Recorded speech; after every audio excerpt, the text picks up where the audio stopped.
Happy Tuesday indeed. Welcome to Behind the Screen. Rook, Padre, good to see you this morning. Behind the Screen is a show where JM, just sits down and talk with you all about gaming, games, game design, adventure theory, genres. How do we emulate these things at the table? And today we're in our second to last genre for our exploring science fiction. And if we decide, if you guys are enjoying this, I'll do three more after this on horror because I feel like that's always a good genre to dive into. But that's really up to the chat and to the patrons. You guys requested the science fiction one, so that's why we're doing this. We just wrapped up our near future science fiction.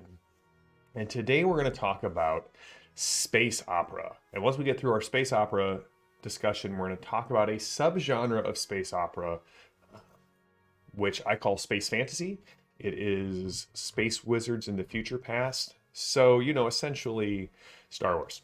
But that's not what we're talking about today. Today we're talking about space opera. So, space opera used to be a very derogatory term, um, but has now come to mean sort of the same thing that I've been drawing a lot of parallels to our fantasy genres that we were really looking at. And if near future is like the low fantasy genre, then space opera is the equivalent of the high fantasy genre. In this case, we're looking about wonder. We're just expanding the reaches of what the genre can do. Most of the time, we completely ignore anything resembling physics in space opera because, again, the feeling, the excitement, the possibility, the wonder is the focus of space opera. For me, probably one of the original space operas I read is the Lensman series, which is just, if you haven't read Lensman, some things about Doc Smith that you should know is all of his characters are hyper competent because he was one of those people that was just hyper competent at everything that he did. I would argue that the Green Lantern Corps has a lot of influence from the Lensman series. So what are kind of the sources of, or what are the kind of the key tropes of space opera? Well, one, technology is nearly magical. It can do whatever we need it to do. So teleportation, faster than light travel, mind control, the wonders of science to the extreme, sometimes to the absurd. Also, like in high fantasy, is kind of one of the focus. The possibility, the limitless possibility of technology is on display here at science. Another thing we're going to see is there's going to be a lot of aliens. There's going to be more aliens than you can shake a stick at. And this kind of ties up back to our high fantasy look at a variety of different species in high fantasy. So if you like high fantasy, there's a good chance that you're going to like a lot of the same touchstones in space opera. Other things that we're going to have is a lot of different worlds. We're going to be world jumping because the scale is beyond just a single region or planet from there. And one of the other things is, I'm going to steal a J. Michael Straczynski here. Travel is a function of plot, not a function of physics, right? J. Michael Straczynski was asked in Babylon 5, how fast does a Star Fury fly? And he said, well, they travel at the speed of plot. They get there exactly when they need them to. If there's nothing going on, then they get there right in time. If there needs to be dramatic tension, then we kind of fudge the speed. Yes, Timothy Zahn would fit here. And we're going to leave Star Wars out of our discussion of space opera because I really kind of relegate that to a sub-genre or space fantasy. But we'll talk about some of the things that I really like, I think are the sources that when we're looking at space opera, we really want to focus on. So some of the great sources, let's start with comics, right? Anything by Jack Kirby generally has, especially later in life, has a space opera feel or anything inspired by that. So the New Gods for DC, his run on Thor. So Thor Ragnarok, the movie, draws a lot of the space opera genre back into it, thanks to the Kirby influences. Green Lantern Corps, when we're focused not on the Green Lantern of Earth, but the core, is very much space opera. The original Flash Gordon, especially the serials, is very much space opera. We see a lot of aliens. We see big threats that threaten the entirety of the galaxy. We see, heroes rise up to stop it. There is this sort of exceptionalism that we see in space opera. Excuse me. Dune in the later books, aside from the alien thing. Now remember, when we talk about genres are really sort of a Venn diagram. And I would argue that Dune has a lot of space opera to it after the first book, even though there's no aliens that we come in contact with. The Guardians of the Galaxy, the original Star-Lord comics, these are all great. Anything if you guys read the Annihilation, Conquest, Road of Kings, what's the final one that leads to the Annihilators? Dan Abnett of 40K fame wrote this great space opera in the Marvel Comics universe. Introduced a bunch of stuff that is now coming back to, actually probably going to see a lot of it in Guardians of the Galaxy 3. Padre brings up I'm going to have to read this, the Vorkosigan saga. I can never pronounce that just off the top of my head. Yes, Star Trek has a lot of space opera elements to it, although they try to ground at least some of the science in at least technobabble that sounds plausible. When we get into movies, and yes, Fifth Element is probably one of the best examples in recent memory for me. I have some friends who really liked Jupiter Ascending, not the dialogue or the plot, but the visuals. Valerian has some very strong space opera feels to it.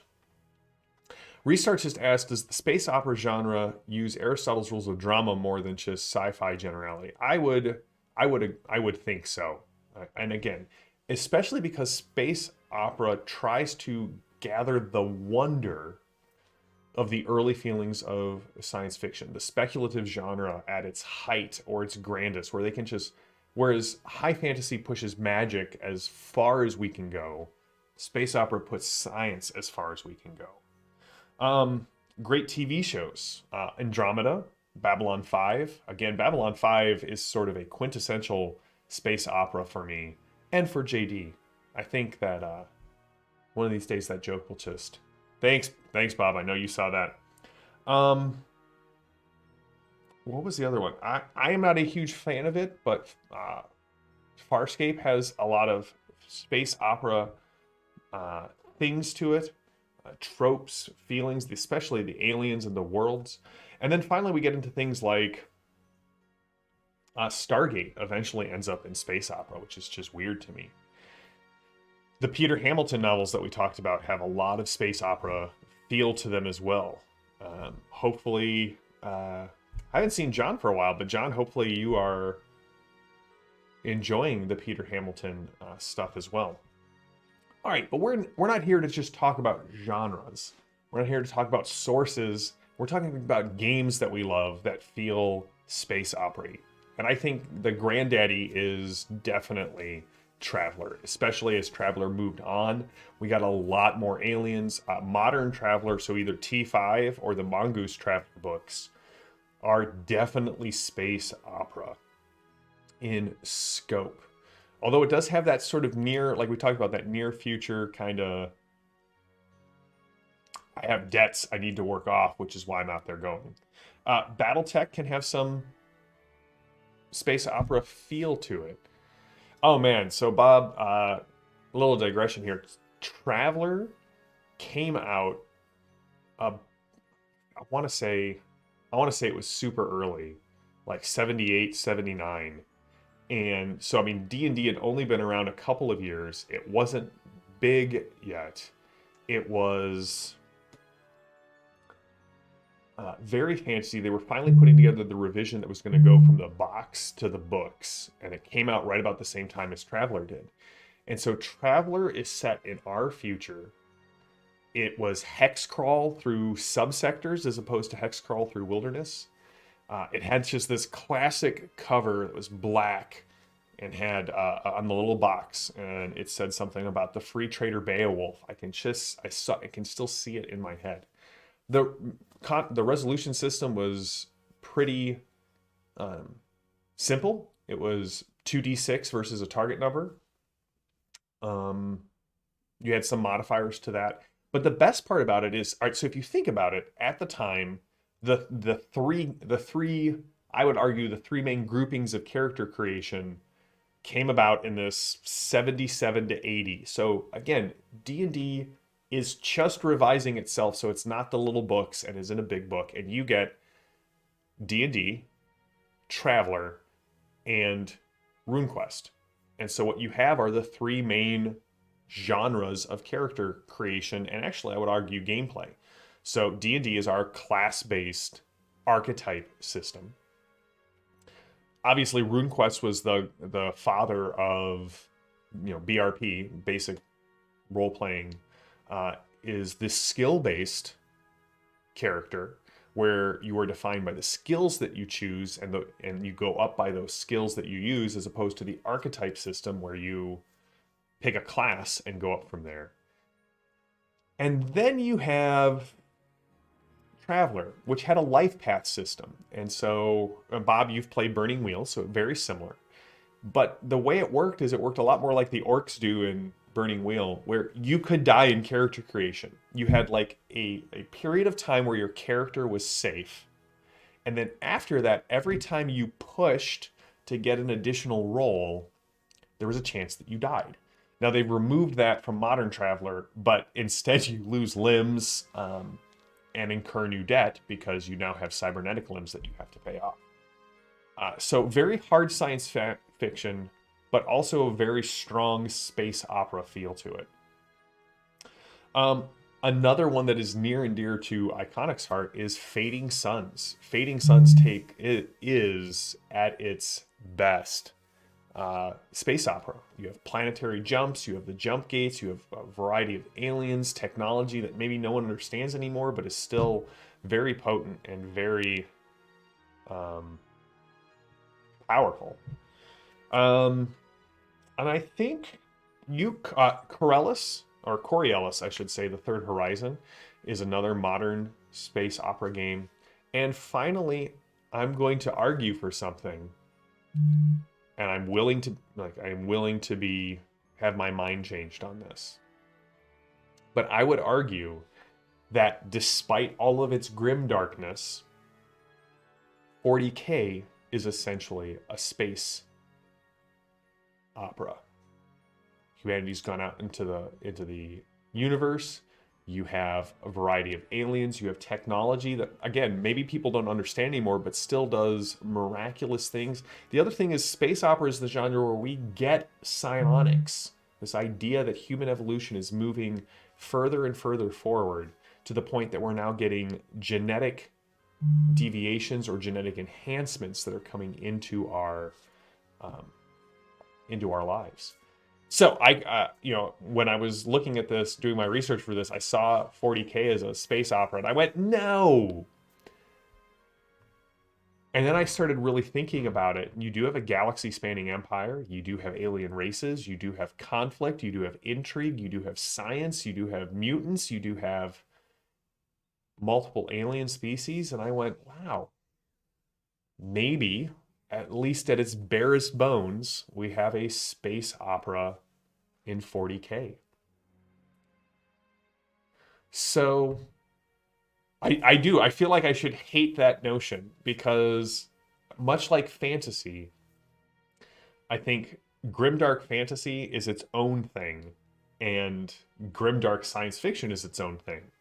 But if I'm being honest, grimdark fantasy is 90% of the time epic fantasy that has this layer of grimdark put on top of it.